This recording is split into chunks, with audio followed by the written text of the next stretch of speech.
Okay, magandang hapon po dito sa Donmar TV.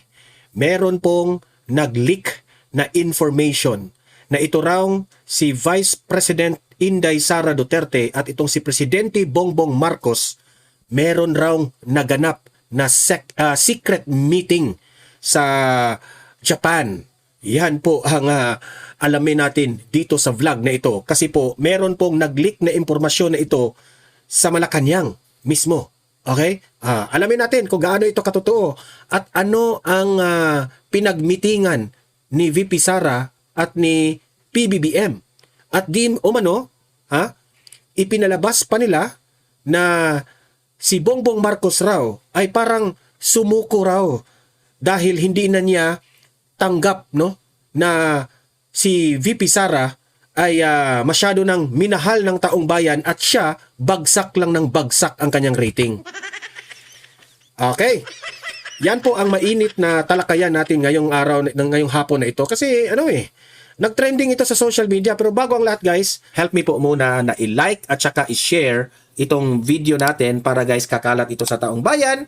At sa mga first time na nanood dito ay makaparticipate sila. No? Importante na mag-share tayo, like dito sa video na ito para naman guys ay mabasa ko yung mga comment ninyo, okay? At sa mga first time dito sa aking channel kung first time yung nanood dito at nagustuhan nyo ang ating talakayan, yung ating banatan, ay mag-subscribe na rin kayo para updated kayo lagi sa ating mga trending na balita. Ang subscription po ay walang bayad yan, libre lang yan, okay? So paldo na kayo dito. Eto pa having said that, continuation dito, pinag-usapan rin dito sa, kasi nag-leak ito sa Politico Talks, pinag-usapan ito. Okay? Sa Japan. Nag-meeting talaga sa Japan raw talaga. Niwala naman tong bakla na ito. Nag-meeting raw sa Japan si BBM at si VP Sara. Ay nako, ito panoorin ninyo, pakinggan natin Dito kahit one-on-one po tayo. Ang tawag doon, Ayun. ang tawag ba doon, double heresy?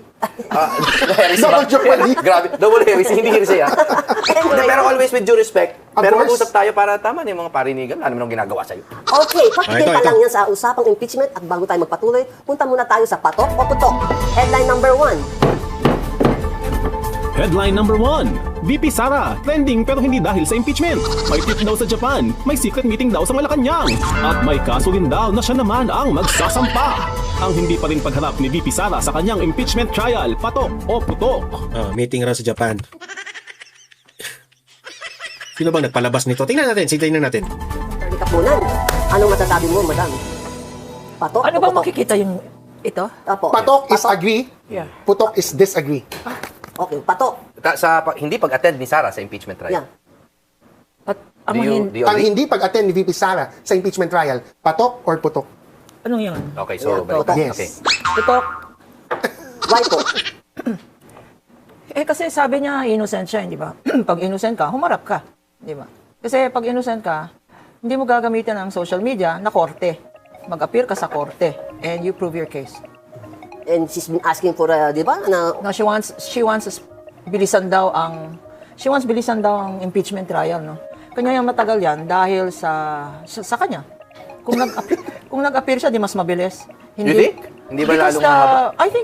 Personally, I think there's a lot of dribbling on the part of the defense counsels, no. Ito namang si Kapunan, ang lakas ng loob na sabihin niya na si VP Sara magpakita ka doon sa impeachment kasi para mapabilis ang impeachment trial. Para naman yung mga kasalanan raw ni VP Sara at least doon mapaliwanag ni VP Sara.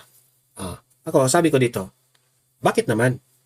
Kayo yung nag-aakusa kay VP Sara? 'Di ba?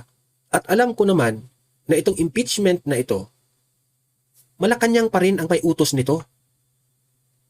Kaya mantakin nyo sinampahan ng impeachment complaint si Bongbong Marcos.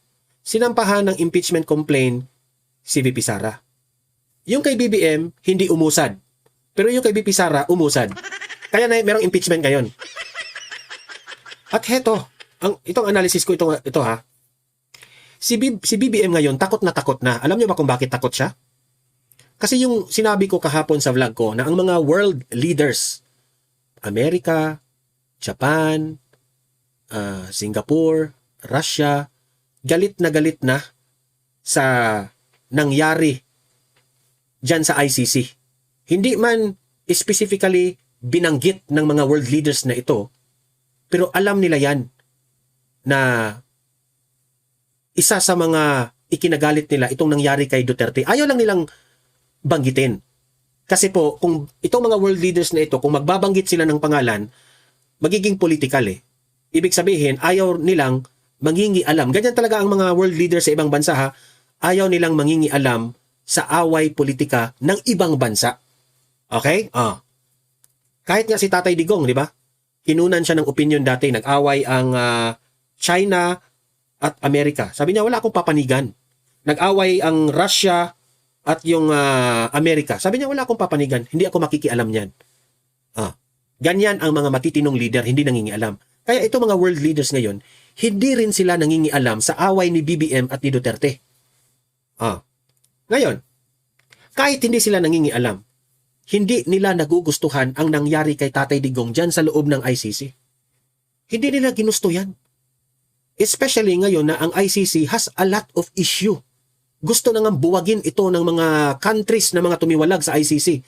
Sa Amerika, ang Amerika ngayon ang nangunguna na lahat ng nagpamiyembro nitong ICC na ito, labas na kayo dyan, tumiwalag na kayo dyan. At yan po'y kahihiyan ni BBM. At si BBM po'y natatakot ngayon. Dahil natatakot si BBM ngayon na ang mga world leaders hindi na nagugustuhan ang ginawa ni BBM, ang nangyari, heto ngayon, ang move. Kaya pala ikaw, tinitake advantage mo na ngayon na gusto mong makipagkaibigan ngayon ni BP Sara. Sumuko raw itong si BBM, pero hindi inalam bakit sumuko siya. So ito, inanalyze ko na rin. Gusto mong sumuko. Gusto mong makipagkaibigan ngayon kasi alam mo, malalagot ka ngayon sa mga world leaders. Yan, analysis ko yun sabi ko sa iyo, BBM, good luck sa iyo. Magiging totoo talaga yung sinabi ni Tatay Digong na there will be a time and a day for reckoning. Hintayin talaga natin yan. Not to mention names, but yung cross-examination na yan na halos buong araw, I could have done that in maybe 30 minutes. Because the ruling cross, alam naman ng lawyers at saka ni Ma'am liar. Judge. Executioner. Executioner. Alam naman na the cardinal ruling cross is if you don't know the answer, don't ask. And never cross an expert witness because you will give the expert witness time to explain or opportunity to explain. And sometimes the best cross is no cross. And they did it once. I mean, both of you, both the prosecution and the House, na no cross, no redirect. Anyways, Attorney Jimmy, ikaw. Una sa lahat, objection ako dun sa compound question. Ang Okay. daming tanong eh. Secret meeting, Japan. Yung ano na lang. So mag-focus na lang tayo. Secret meeting, Japan. Meron talaga napakalat. Ang hindi pagharap. Yung hindi pagharap. Sa impeachment trial. Gugulatin ko yung kaibigan ko si Atty. Wow! Des, ha? Puto. Lawyer kasi lawyer eh. Bakit to? And again, with due respect to present I'm company. shocked! No, because I do want her to attend. Yeah. And again, with due respect to present company, I've always intimated yung kanyang belief ko sa innocence niya. And kung meron mang mga nangyari, I don't think it has reached the threshold of impeachable offense. No? Akin yan, well, with respect. So, pag humarap nga siya, feeling ko magkakalinawan na eh. Magkakalinawan na. So, Grade ba rin siya? Ay, di ba grade ang Hindi. ang mga Kanya-kanya host? tayo opinion. Okay. kasi I don't grade you, you don't grade me. Sabi ni BP Sara, hindi man siya kailangan sa trial eh. Yun ang sabi niya, which is again, I'm allowed to disagree with her, right? I think, although hindi nga naman kailangan by rules, there's no rule that mandates na nandoon siya. Parang pag lumabas siya doon, di makikita natin with yung untrammeled view na tinatawag nila na kung guilty siya o hindi. Okay. Attorney Jess. Magugulat din si Attorney Jimmy. Pero hindi naman sa putok sa akin or patok, no? Neutral Neutral ako. lang, okay, Oo, okay. yung hindi niya pagpunta sa impeachment trial, it's her right not to attend unless she's the one being summoned to witness already, no? If she decides na mag-testify for her defense, then she has to be there. Pero yung ba't ako neutral is because the other side of it is I have many cases myself where I am an accused and my rule of thumb, it's just my own rule of thumb. Ito yung sa akin Alam nyo, itong impeachment na ito kay Vice President Inday Sara Duterte, ito na lang talaga ang tanging baraha ng administrasyong Marcos. Totoo. ito na lang talaga ang tanging baraha nila. Ito na lang talaga ang tanging chances nila na sa 2028, sila pa rin ang hahawak sa Pilipinas. At kung sila pa rin ang hahawak sa Pilipinas, wala tayong magagawa niyan. Pero tayo sa taong bayan, it will be a disgrace. Disgrasya tayong lahat niyan. Imagine that one sa panahon ngayon ni BBM, sa 6 years niyang panunungkulan, disgrasya na nga eh. Economy, bagsak, daming korupsyon, daming nasayang na pera, daming mga pangako na in-expect ng tao na hindi nangyari, infrastructures dati na nasimulan ng panahon ng Duterte administration, biglang naputol, lahat talaga, as in, super diffuse talaga ang administrasyong ito. So, anong ibig kong sabihin? This is the only way. Kasi, itong impeachment ang tinutukoy this is the only way para sila pa rin ang mananatili in power. Why they want in power? Kasi natatakot silang makulong lahat. Yan ang pinakauna. That's why they want in power. So itong impeachment na ito na lang yung baraha nila. Kasi kapag ma-impeach nila si VP Sara, edi syempre, nakasaad po sa ating konstitusyon na ang isang impeachable officer o impeachable government official ay mai-impeach. Hindi na yan makatakbo sa eleksyon. At kung mangyari yan kay VP Sara, talagang susundin rin yan ni VP Sara because lawyer siya at dapat niyang sundin ang nakasaad sa batas. Okay? Unless kung ang konstitusyon, baguhin natin yung konstitusyon na malabo naman yung mangyari at hindi naman ganyan ang mga ugali ng mga Duterte. So, this is their last card, itong impeachment na ito. Okay? Yung ipinadala nila si Tatay Digong doon sa ICC, isa rin yun sa mga mabigat nilang baraha na natupad nila. Ikinatuwa nila yan. But hindi nila inakala ang impact nito. Kasi akala lang nila local problem lang ito. Dito lang yan sa Pilipinas, itong problema na ito. Ngayon, natuklasan na ngayon ni BBM na pati yung mga world leaders ngayon hindi na nagugustuhan ang kalagayan ngayon ni Duterte. Lakot ka dito, BBM. Impeachment? Takot si BBM yan. Takot sila yan. I will tell you. Always attend all my hearings kahit hindi po ako yung witness na nakasalang. Why? Because gusto ko ding I know rin na ang administrasyon, no, meron yang plan, another plan kung hindi po ma-impeach si VP Sara. Kasi nga, nakaabang na yung plan D nila. Plan D. Either susuko siya kay VP Sara. Kasi, alam nila kahit doon sa Senado, tagilid silang ma-impeach si VP Sara. Hindi sila mananalo. Tagilid sila nga in person yung witness na nag-a-accuse sa akin. Because then and there, pwede kong bulungan after yung abogado ko or sa sarili ko, alam ko kung ano yung nangyayari, matrack ko, and yung legal defense ko pwedeng mag-evolve kung kailangan mag-evolve. Plus, kung andan si VP Sara, ito yung para kay Attorney Jimmy dahil nagputok siya, di ba? Kung matindi si VP Sara, edi pwede niyang ma-intimidate yung mga witnesses. I'm VP Sara. You're accusing me, that's not true. Kung totoong innocent ka, di ba? Your presence alone can intimidate the itong nalalaman nito, binakla lang talagang naalam nito. opposing witnesses. And I, thank you. Okay. Pag-usapan naman natin yung Japan trip ni VP Sara. Yes. Ito na-mention na ni Attorney Capuna na biyahe siya ng biyahe abroad. Tapos nagalit si VP Sara kay Yusek Claire Castro for announcing na kinancel yung Japan trip and she cited na security ko na bi-breach niya dahil sa pagsasabi ng aking mga trips. Di ba pinuna mo na nga siya sa mga trips niya instead of attending panay pa trips niya abroad. Ano po masasabi niyo sa exchange right now ni Yusek Claire and VP Sara? I think they're very interesting to watch, both of them. May konting entertainment value na yun. But we know where they're coming from, no? And first of all, it's her decision whether to appear or not. Tama si Attorney Jess. But if I were her, at a time like this, when seryoso ang pinag-uusapan, huwag ka naman mag-travel. Parang it's really disrespectful to the court, no? At saka pinag-uusapan ng funding. Even if it is her personal funds, issue rin yung SALN niya Yes. Di ba? Issue yung, alam naman natin, magkano ang sweldo ng isang vice president, no? Of course, she may be able to explain it by other businesses. That's why SEC records yan, no? But when she says personal funds, traveling on personal funds, then she has to explain saan galing yung personal funds mo. Ganyang kadami ang travel mo. So it also brings up that question. Ano?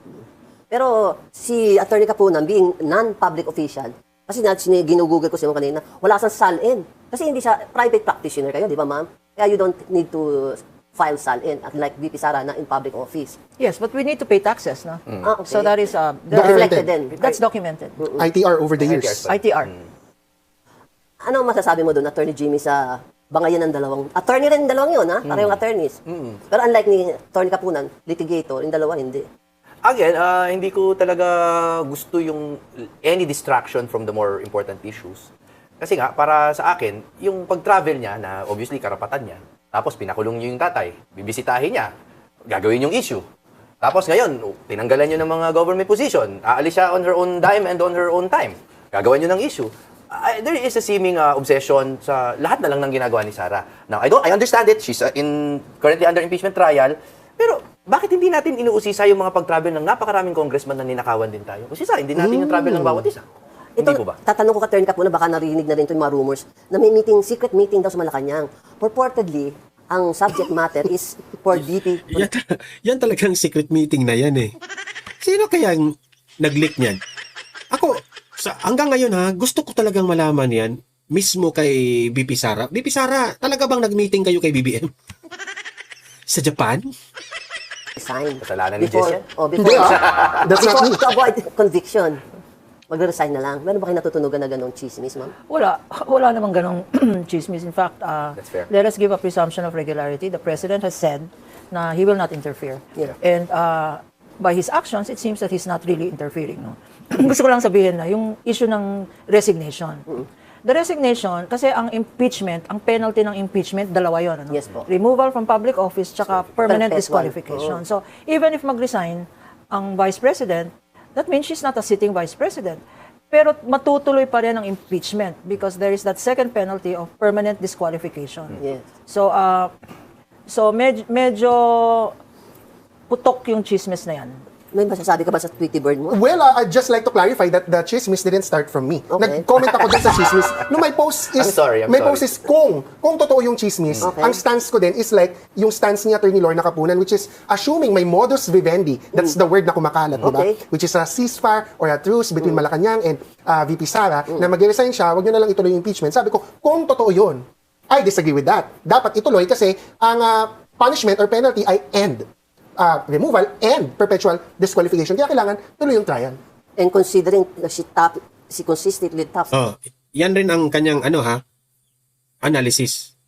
Gustong merong deal kay BBM at BP Sara na, okay, peace tayo. Tapos, ihinto natin itong impeachment na ito. Ihinto natin. Anong kapalit? Anong kapalit? Hindi, para sa akin, ginusto na ni BP Sara. Bloodbath, kung bloodbath, ituloy natin yung impeachment. The survey. Siguro, wag natin ituloy ang impeachment. O sige, wala nang impeachment. Ang kapalit nito ay hindi rin natin iimbestigahan ang flood control. Ganun siguro ang Marcos, di ba? Medyo malayo-layo pa yung second running sa kanya. Pero sinabi rin ni Yusek Claire na bukas ang Pangulo, ang open ang mind ni PBBM sa dialogue at usapan. Precisely. Na may chance pang mabuong muli ang unity team. Ako lang I've monitored that very closely through the years, no? And kung meron mang conciliation efforts, magsisimula yan sa Marcos side, hindi po kay Sara. Just to be clear, kasi sa observation ko lang, kasi I've seen yung balitaktakan na yung back and forth po nila, no? Si Sara has been always saying na hindi ako makikipag-ayos yan, and it's not in her character. So bakit ngayon siya yung pupunta sa Malacanang? I really don't think there's any But yung truth to statement that. na yun ng Malacanang means na hindi siya chismis lang. Kasi sila mismo ang nagbibigay buhay doon sa usok ng chismis because sabi ni Yusek Claire, they are open to a meeting if ever. Pero hindi naman nila sinabi na reunity. But that Walang reunity. doesn't that sound more like a parang foghorn na parang nagpa-out sila ng message na, uy, open kami for... Actually, yan, ako, mas maniniwala pa ako na yan talaga ang plano ng Malacanang. Kasi alam nila, matatalo talaga sila kay BP Sara. The people loves BP Sara and the people hates BBM. So this is a desperate move on the part of BBM. Okay? This is the desperate part. Ano nila yan eh? Anong tawag dyan? Lulunukin nila ang pride nila. para lang masalba sila. Ano, Kaya nga. that's what it seems to be, more Kasi than may nanggaling kay Sara. ang unang nagsabi si Sara na hindi mo kami nag-aaway ni PBBM eh. Para i-take off doon tama, yun, di ba? tama. Doon nagsimula yun. Anyway, what is our headline number 2? So yun lang po ha. Stop natin kasi yun lang naman ang ano natin, yung another headline nila. Hindi na yun patungkol sa sa usapang BBM Sara nag-meeting. Okay? So kayo, eto ang pinakatanong dito, bakit kumakalat itong balita ngayon at issue, nag-leak, di umano, galing sa Malacanang. May mga tauhan dyan na nagli-leak dito sa impormasyon na ito. Gaano ba ito katotoo? Na si Vice President Inday Sara Duterte at si Bongbong Marcos nagkita raw sa Japan, nag-meeting. Tinatawag nila itong secret meeting. At mantakin nyo ha, ang trending na balita na ito ay si VP Sara pa raw ang humingi nitong meeting na ito. Si VP Sara raw ang may gustong makipag-usap kay BBM para sa meeting na ito. Gaano ba ito katotoo? Itong balita na ito. Okay? Ako ha, personally, meron akong video ipapakita sa inyo mamaya. Kasi si Claire Castro, nagsalita na po siya patungkol dito. Okay? Nagsalita na po siya patungkol dito. At pero sabi nila, dinideny lang yan ni Claire Castro. Dinideny raw ni Claire Castro kasi raw di umano, meron raw instruction itong si Claire Castro na wag mo nang sabihin ito sa publiko na nagbi-meeting itong si BBM at si Vice President Sara Duterte sa Japan. Sa Japan pa talaga. At ako po'y nalilito. Kasi una, ang Malacanang, nagpalabas po sila ng statement patungkol dito na may travel authority na inapprove na si VP Sara ay talagang pupunta sa Japan. Last week yan nangyari. Pero biglang nagbago ang sinabi sa official statement sa kampo ni VP Sara na hindi na raw matuloy si VP Sara sa Japan. So ang tanong ngayon, sino ang nagsisinungaling? Kasi sabi nila, nagkita na raw sa Japan. Okay, ako I will give my opinion. Kasi ang palabas nila ngayon, si VP Sara pa ang may gustong makipag-usap kay BBM. Para sa akin, malaking disgrasya at mali yun. Hindi po yun magagawa ni VP Sara. Okay, hindi po yun magagawa ni VP Sara na si VP Sara pa talaga ang magsusulat ng letter sa opisina ng Presidenteng Bongbong Marcos para, Bongbong, mag-usap tayo. Ano naman kaya ang pag-uusapan nila kung ganun ang sasabihin ni VP Sara? Alam naman natin itong si VP Sara, once ikaw ay parang nadi-discourage na siya sa pag-uugali nitong si BBM, sira ka na sa aking pananaw, hindi kita kailangan kausapin, hindi talaga yan. Once magagalit yan. And at the same time, heto pa, hindi kaya sa sikmura ni VP Sara makipagkita sa isang bangag. Sa akin lang yan ha. That's my opinion. Kasi sabi nila, dinideny ngayon ni Auntie Claire kasi wala pang instruction na dapat ilabas sa publiko na nagkausap na si BBM at si Bongbong Marcos. VP Sara at si BBM. Okay? So, ito, panoorin natin ito ha. Ito yung pautot ng Malacanang ngayon. Kasi tinanong siya dito na gaano yung katotoo? Ito, i-play natin, play. Yusek, over the weekend, may mga umikot pong social media posts saying that VP Sara was supposedly asking for a private meeting with the president. What can you tell us? Imagine that one ha. Yan ang ipinakalat ng mainstream media. Na si VP Sara po ang gustong makipag-private meeting. Sa Japan pa talaga ha. About this? Wala po tayo makukumpirma patungkol po dyan dahil wala naman din pong ibinababa sa atin na anumang impormasyon kung meron ngang ganyang kaganapan. So sa ngayon ay wala tayong makukumpirma. Pero wala rin po kayong dinedeny by saying that. So should such a request be made, is the president inclined to grant that request? Hypothetical question. Kasi ang sabi nila ngayon, si BBM raw doon sa Japan, parang sumuko na. Parang ayaw nang makipaglaban ni BBM dito kay VP Sara. At dahil ginagawa raw yan ni BBM para peace na, kasi para raw magka-okay ang mga taong bayan, hindi na mag-away-away ang taong bayan kasi yan raw ang kailangan ngayon ng bansang Pilipinas, magka-unite ulit si VP Sara at si BBM. Nagpatawa ba kayo? Hindi yan gagawin ni VP Sara? Okay? Hindi po kailangan ni BP Sara para kasi ang pautot nila si BP Sara raw ang humingi ng meeting. So tinitake advantage raw ni BBM. Okay, ito yung pautot nila, tinitake advantage raw ni BBM na okay, makipag-meeting man itong si BP Sara, makipagkaibigan na lang ako. Ganon raw. Na gagamitin raw ni BBM si BP Sara.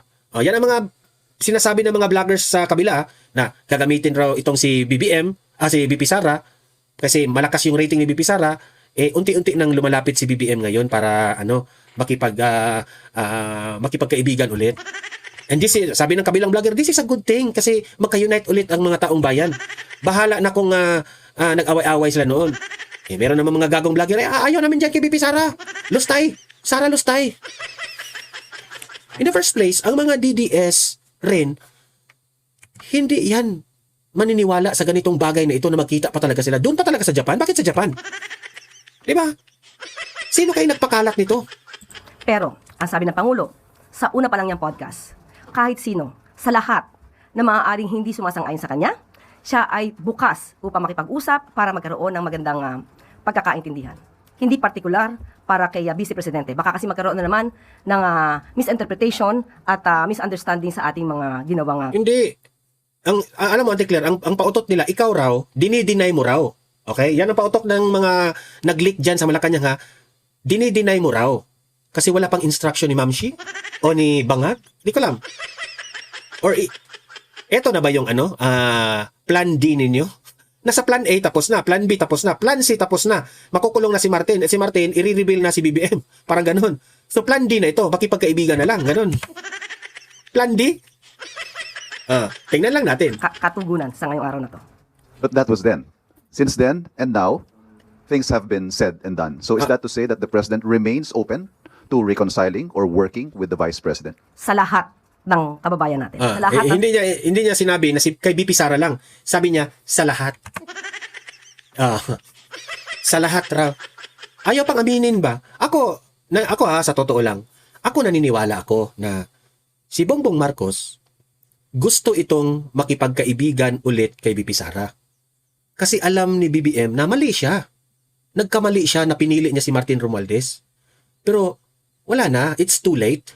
Okay? Ayaw na ni VP Sara sa kanya. It's too late already.